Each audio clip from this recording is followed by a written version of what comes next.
friends, lovers of freedom across the world. I welcome you to this amazing program. Wherever you are joining me from, I appreciate you and I thank you for being part of this program.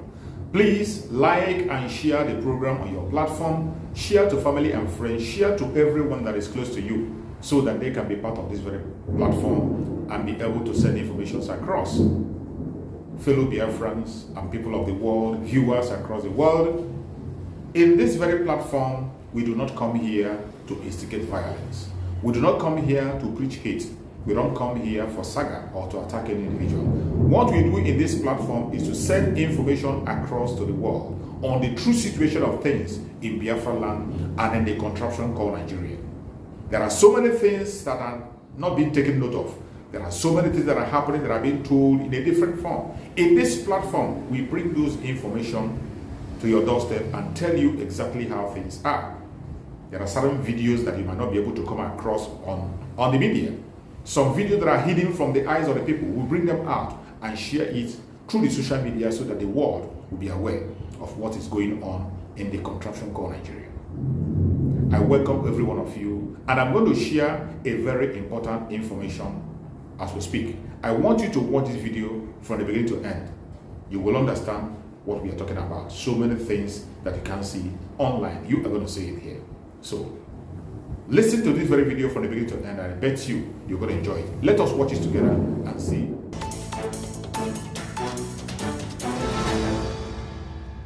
So the warnings are growing louder about the urgent need to release the incarcerated separatist leader Nnamdi Kanu from detention, as peace in his southeast region is daily smashed by violence and increasing economic destruction.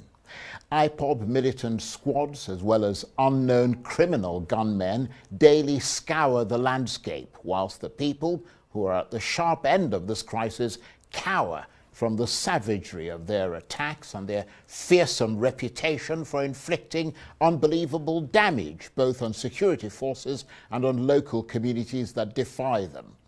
And as the conflict deepens between the militants and criminal gangs on the one hand and security forces on the other, there's a new push for a way out of the crisis before it's too late.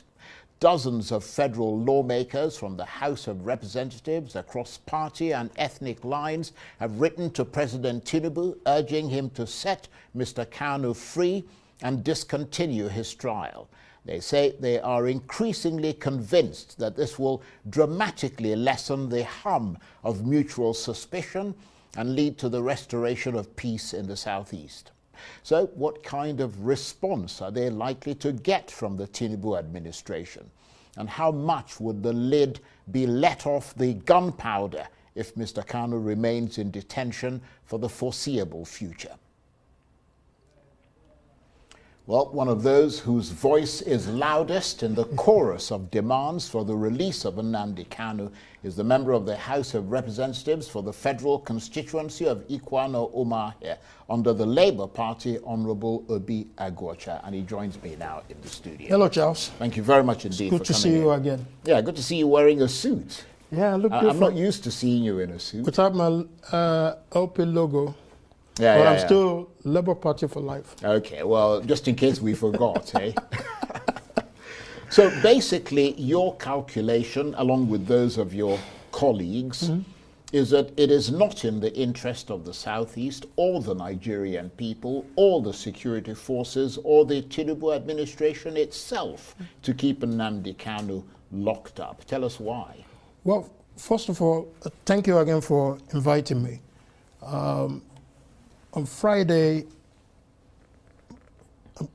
many lawmakers in the House of Representatives, we met and agreed that the best solution is to appeal to the government of His Excellency Bola Ahmed Tinubu for the unconditional release of Mazi Nnamdi Kanu, who incidentally is my constituent.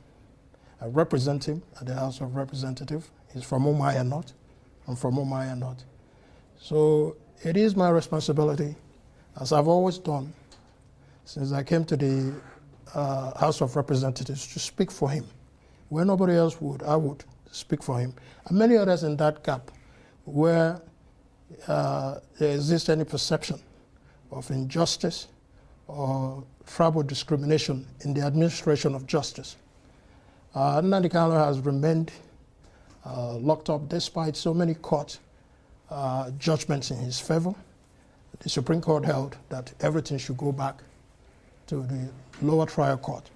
Now, we've been shouting to say there ought to be a political solution to this issue. And the last appearance in court, Justice Binta and Yako actually came up with the solution and said all parties should at least submit themselves to a political solution. Right, so you're encouraged by that. I am more than encouraged statement by that. the Federal Yes, High Court, of course, urging both parties to explore yes, negotiation and the possibility of a settlement. A settlement. And I'm also more encouraged simply because the prosecutor in this wise, the Attorney General of the Federation, being represented by a prosecutor there, accepted to such settlement. The council they accepted to discuss. To discuss. Right. The counsel to Mazi Nnamdi Kanu also accepted. So both parties have accepted. It is only now within the time allowable to the time Justice Nyako gave for the resumption of trial, right, which is September 24th. So we are moving the political consideration to move it forward so that that could be some negotiations worthy enough for the consideration of the trial judge. Although to be fair, the lawyer representing the government made it clear that it wasn't within his remit and that they would have to go directly to the Attorney General. Of course. Obviously it will be up to but the Attorney General hasn't responded yet. The Attorney General has not responded yet. Yeah.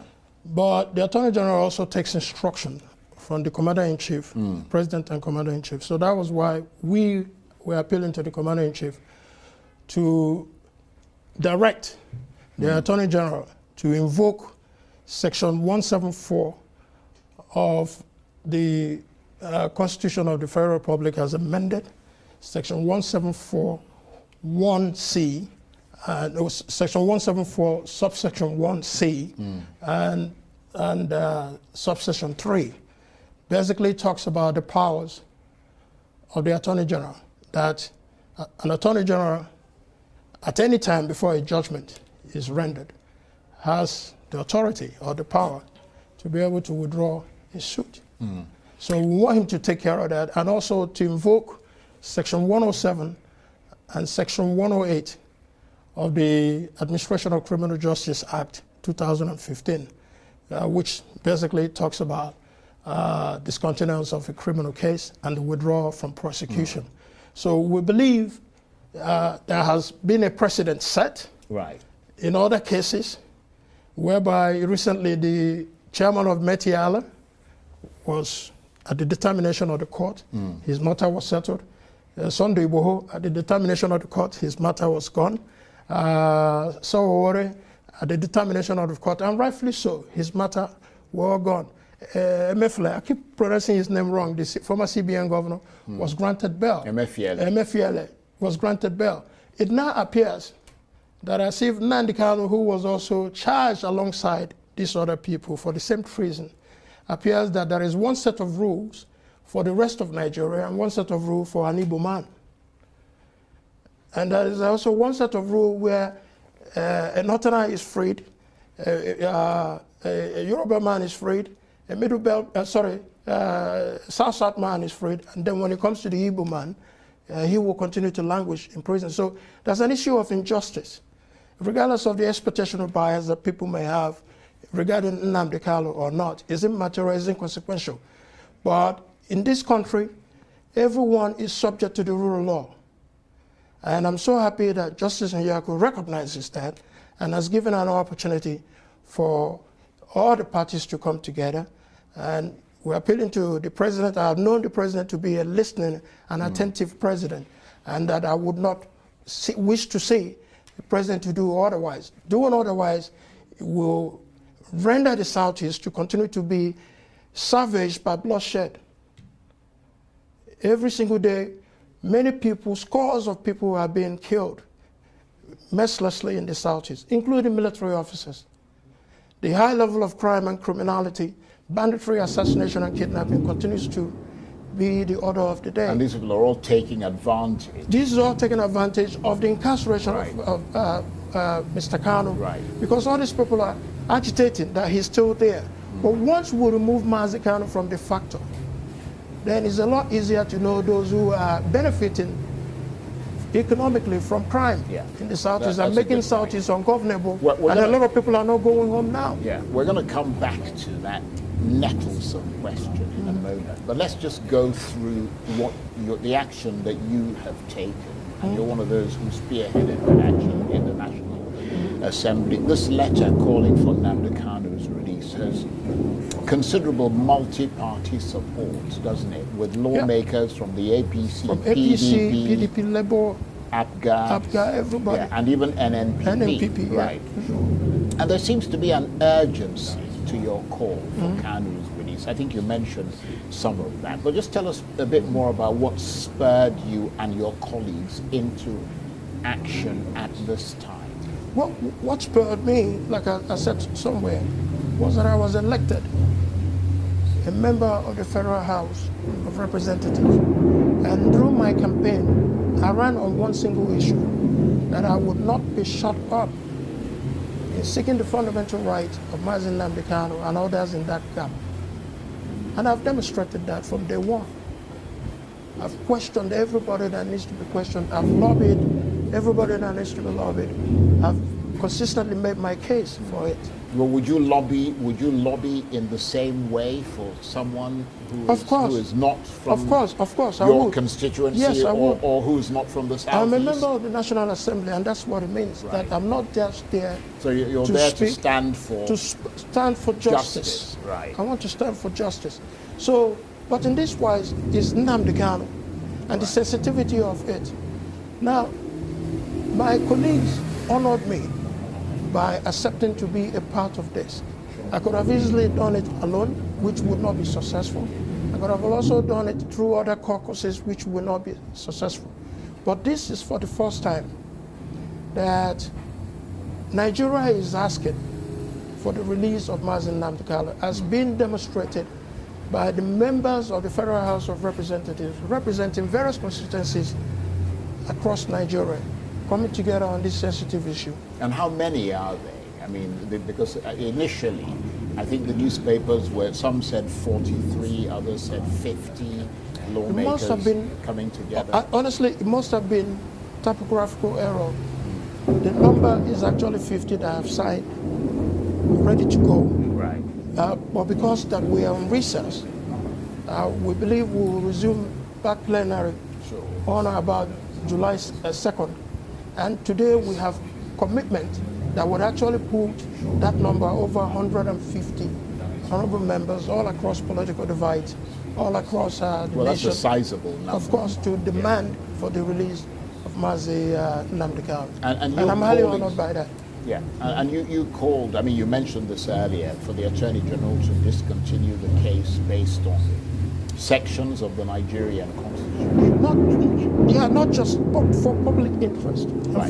But I need to get to a point here, because you're saying that section, I think it's section 174, gives him the power to end the trial in the public interest, in the interest of justice, and the need to prevent abuse of legal process. And you believe that Nnamdi Kanu's case meets those criteria? Absolutely. Right. Absolutely. Right. And we expect that the Attorney General, in consideration of this plea, having set precedents as well, in many other cases that I've just mentioned, cannot come to Nnamdi Kanu's case and do otherwise. Nnamdi Kanu deserves the protection of the laws of the Federation, and like I said, every subject of Nigeria, has constitutional right and due process. And just to reiterate that you believe that Mr. Kanu's release will help to restore peace in the South. Absolutely, without any gainsaying. Right. Without any gainsaying. If you look at what is happening in the Southeast, like I said, what is the basis of the agitations that are currently going on? First thing they will point is the detention of Mazi Nnamdi Kanu. That's the first thing they will point. Now, if we remove Nnamdi Kanu from consideration, then it will make bare those who are enjoying the economic benefits of crime, high level of criminality, banditry and assassination and kidnapping in the Southeast. Like I said to you, the Southeast today, just like every other part of the country, not just isolating the Southeast, but the Southeast today is ravaged by bloodshed. And the president cannot himself say that he's satisfied with an insecure Southeast. Neither the Southeasterners also satisfied with this level of condition going on in the Southeast. And have you been able to extract a commitment from Mr. Kanu himself about what he'll do and won't do if he's released? Charles, I am not unmindful that even when we talk about political solutions to this matter, the federal government will have an interest on the terms and conditions of what that political solution will be. And rightfully so. The federal government must have to be assured certain conditions. Equally, Mazi Nnamdi Kanu will also be assured certain conditions that both parties can agree on. Yeah, but it helps your case if you can I was coming to that. That we've managed to get him to agree even without me saying that. Right. Look at the recent utterances of Mazi Nnamdi Kanu. Mazi Nnamdi Kanu has come out and opposed Monday sit-at-homes which have ravaged the economy of the Southeast. He has also opposed all the senseless killings and have said the Igbos cannot continue to kill themselves and expect a change. He has also opposed the high level of crime and criminality that is happening in the Southeast. He's also supported peace in the Southeast. He's also supported economic development in the Southeast, which he put all these things together. On the face value of it, it gives a more value added to this negotiation and to any government to accept. But like I said, I am not unmindful that everybody will come to the table, but let's adhere to the instructions of the judge and come to the table. And then I'm sure the federal government will have its own conditions. Nnamdi Kanu will have his own conditions. As for me, I'm available as his representative to be there to advance and facilitate the dialogue at any level that is required to reach about a settlement on this matter so that there will be peace in the Southeast and the unconditional discharge of my constituent, Mazi Nnamdi Kanu, to go home.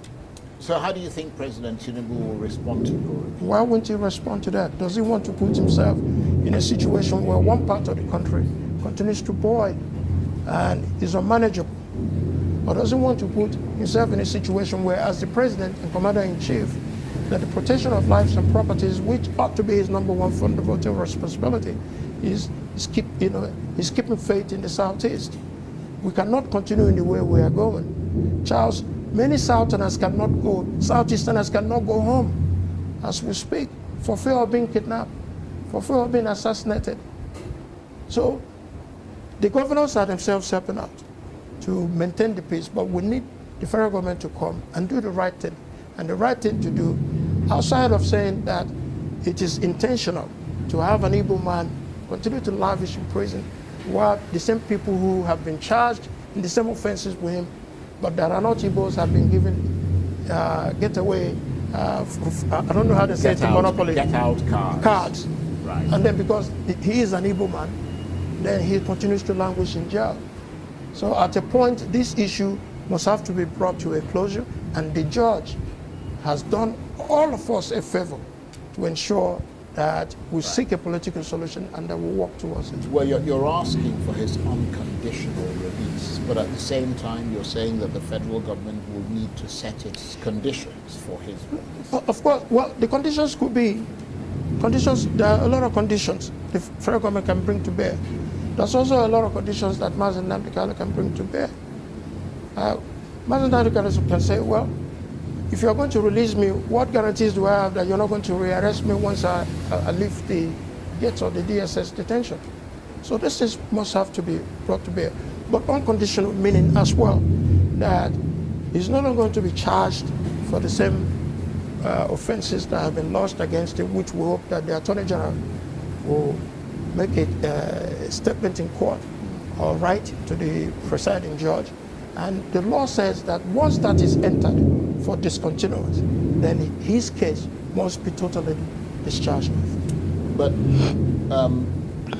you are convinced that if he instructs his Attorney General to discontinue the trial and free Nnamdi Kanu, I mean, I keep banging on about this because that's a critical point. It will usher in a new period of peace and stability. In the Southeast. The reason I say that is that beyond the fact of what you're talking about, the incarceration of an Igbo person or whatever, I mean, a lot of Igbo people are the victims of that. Of course. In fact, most of them are the victims of the crime. Of course. So they need to know that it will usher in a period of peace in their region, and they can all go home, and that the situation won't worsen. Absolutely. I mean, you just said it all.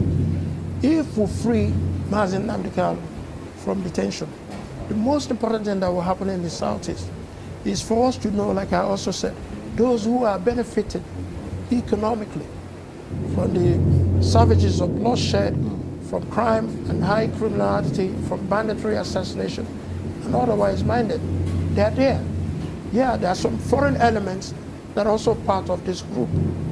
But 90% of those who are committing these high crimes and criminality are from the Southeast themselves. Right. Because obviously we have to be careful that if he's released, absolutely, you're not going to have criminals committing crimes in his name. In his name. Which would put him in a very difficult situation. Yeah. So he has a responsibility as well, if released, just like he has made pronouncements against Monday sit-at-homes, which has ravaged the economy.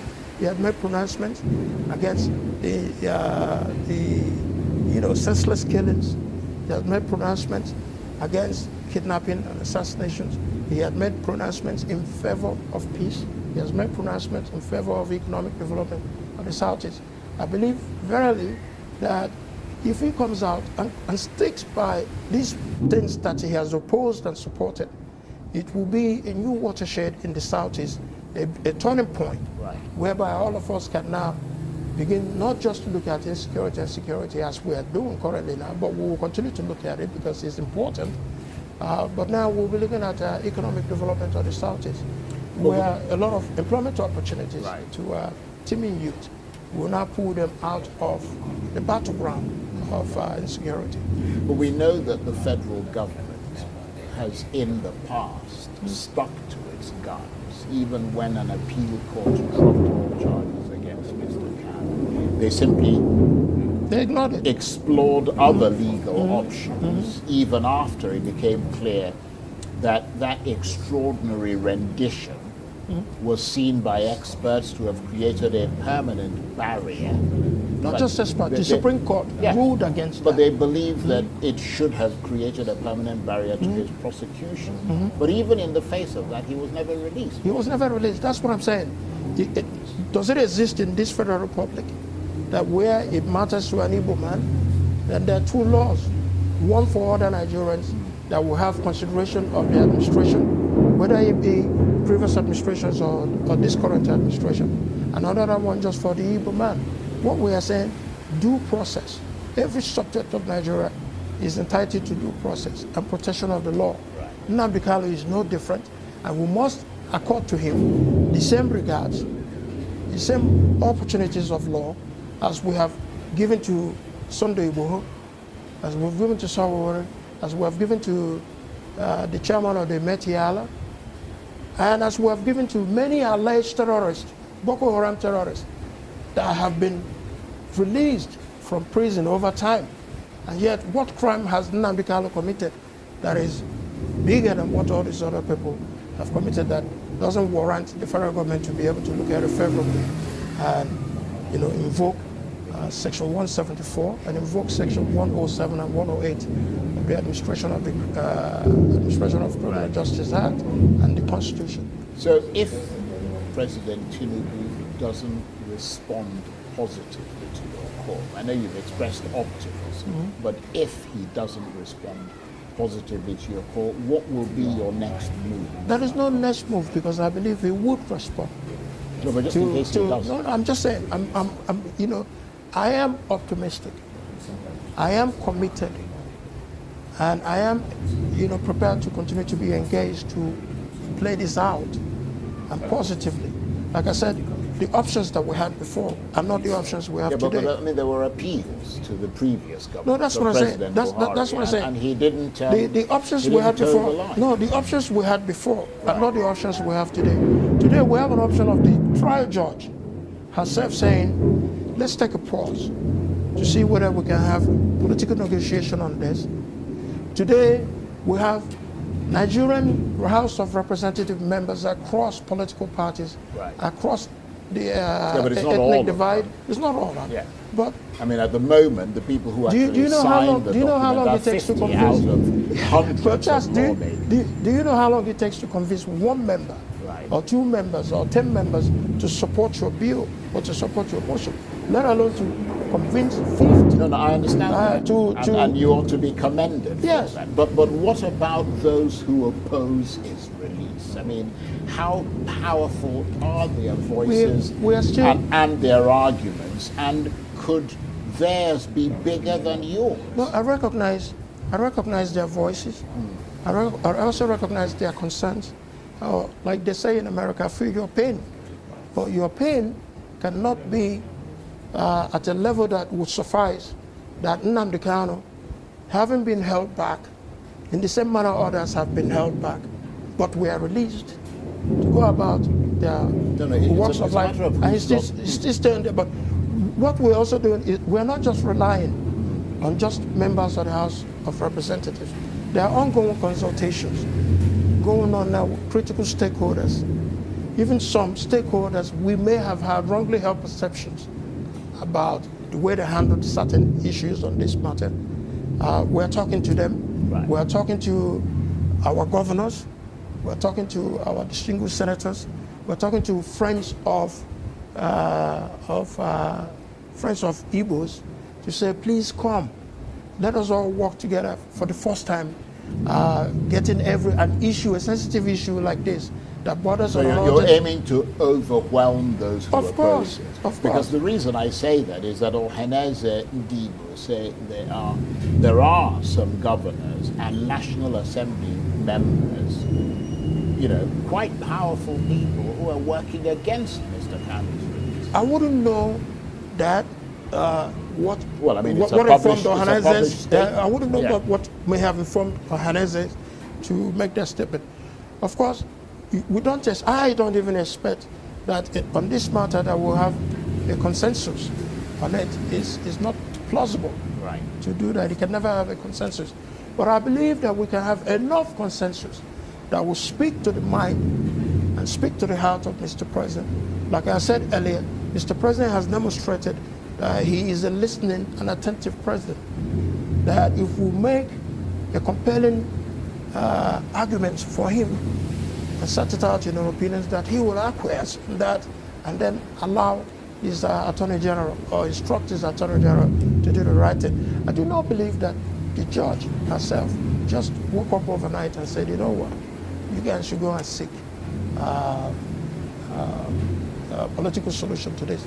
I'm sure there are certain things maybe within the evidences also provided that probably give our concern that we can't take a chance either convicting this man in the public interest or calling for him to be released also in the public interest. And she chose the rightful thing to do, which is to ask both parties, go back and sit, negotiate, and come back and give me a settlement agreement. Well, we'll keep a close eye on those developments. And thank you for sharing thoughts with us. Thank you very much. Thank you very much. And telling us what you're doing in that regard. Honorable Obi Agwocha is one of those calling for the release of Nnamdi Kanu. He is certainly one of the loudest voices. He represents the federal constituency of Ikwano Umahia under the Labour Party in the House of Representatives. Thank you very much indeed for coming in. Very much appreciate you. Thank you.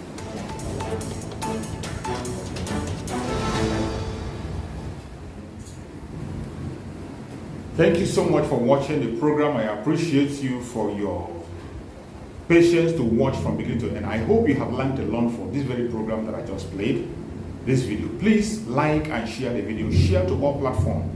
After sharing the video, now you can go to the comment section and put down your comment. Whatever suggestions, contributions you have to make, what do you think about the video I just played?